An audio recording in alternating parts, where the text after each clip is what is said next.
Hi, I'm Tim Sales. This short clip is to answer a question or explain a misunderstanding on two issues in network marketing. Are the people at the top making most or all of the money? And do people who get in at the beginning make most or all of the money? I'll take up the first question. Are the people at the top making most or all of the money? Factually, the answer is yes, and it's also yes in Home Depot, Microsoft, Kodak, and every other business. In fact, try to name any company where the people at the bottom make most or all of the money. If you research corporate executives and owners' compensation of most companies, you'll see that only a few people at the top make the majority of the money. To give you the actual statistics, in the year 2006, the average U.S. worker worked an entire year, including weekends and no vacation time, to earn what the average CEO made in one day. That's according to the Associated Press survey of 386 Fortune 500 companies in 2006. The executives averaged $10.8 million in total annual compensation.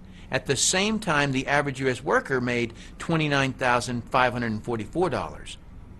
In every industry, only a few people earn most of the money. Another validation of this is in the 2005 U.S. Census report. Almost 70% of U.S. households earn under $25,000, while only 5.8% earn over $150,000. So only about 6% of all U.S. households earn over $150,000. But $150,000 is by no means the top earnings.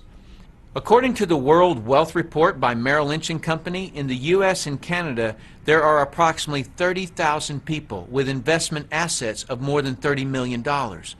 Those 30,000 people who have more than $30 million represent only 1/100% of the total population.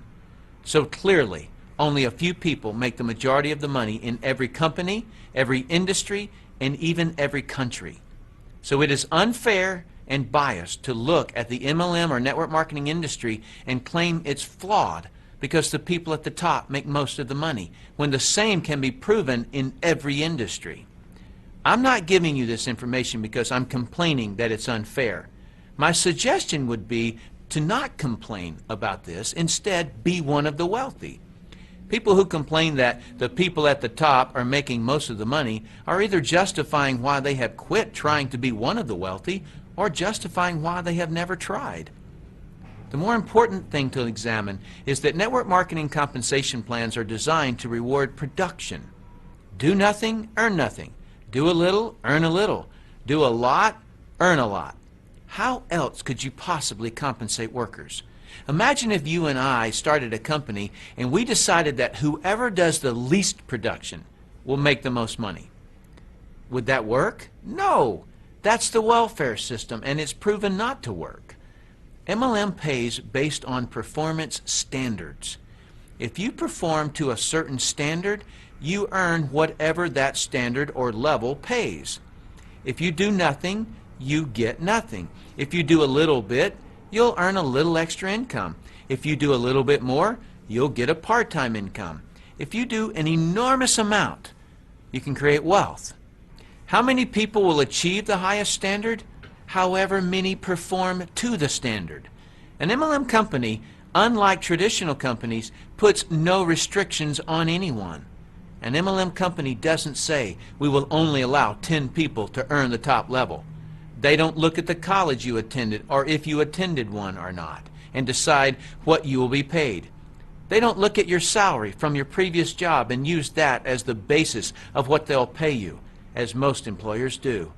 An MLM company doesn't even look at what experience you have or don't have. Whoever meets the required performance standards enjoy the benefits of that standard. That is the most fair compensation structure there could possibly be. Let's move on to question number 2. Do the people who get in at the beginning make most or all of the money? In what business does this not happen in? Only one that I know of, and I'll share it with you in just a second. If you work for a traditional company, didn't the owners get in before you? Aren't they earning money off what you do? In the stock market, if you buy a stock at 20 and sell it at 30, are you not making money off the people who bought the stock after you did? If you buy a house for $250,000 and sell it for $300,000, are you not making money off the person who bought it after you did? One of the only industries that I'm aware of that anyone can come in later and make more money than those who came in earlier is the network marketing industry. To prove my point, there are people in my organization, meaning in my downline, that came in over a year later than me that make more money than I do. Isn't that odd to you?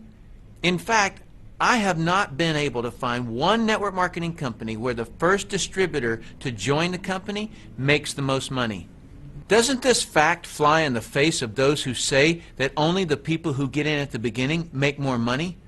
The truth of the matter is that people who earn more money than me in my organization should earn more. They're obviously being more productive at moving products to consumers than I am. So the statement, the people who get in at the beginning make most or all of the money, is true in most industries, but only true in network marketing if that person who got in earlier continues to be more productive than the people who came in later. The facts are, any person can come into network marketing at any time and earn more income than anyone in the company. Is this true in traditional business? Absolutely not. So the statement, people who get in at the beginning make most or all of the money, is factually false. This is provable in my business, and it's provable in every network marketing company I've looked at. I hope this video clip helps you to separate the facts from the myths. I'm Tim Sales.